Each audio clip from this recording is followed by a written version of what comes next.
final exam review for honors pre-calculus. This is number 18 and 19, which are going to be done the same way. So we'll do number 18, and number 18 says, find the exact value of s in the given interval that has the given circular function value. And they use this term circular function a lot, where we would say trigonometric function, but it's the same thing.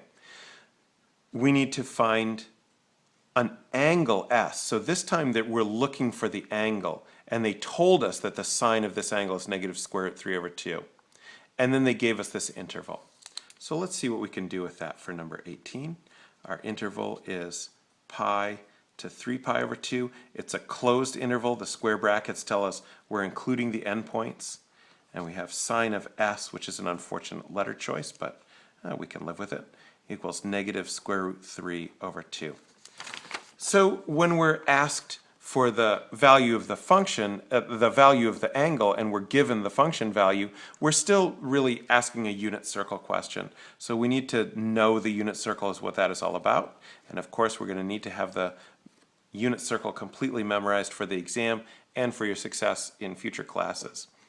Now, we want to know where the sine is equal to negative square root 3 over 2. So the sine is negative when we're below the x-axis, so we know we're down here. So this is really the y-coordinate, right? Because it's a sine, it's a y-coordinate.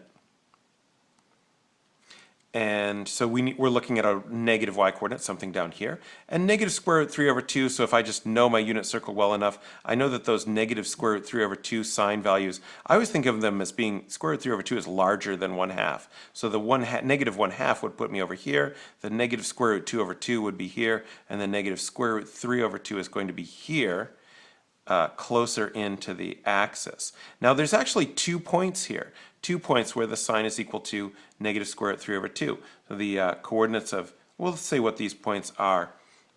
This is pi right here, so this is pi over 3 more than that, so it's 4 pi over 3. And then this is another pi over 3 over, so it's 5 pi over 3. Then the coordinates of this point are negative 1/2, negative square root 3 over 2. And the coordinates of this point are positive 1/2, negative square root 3 over 2.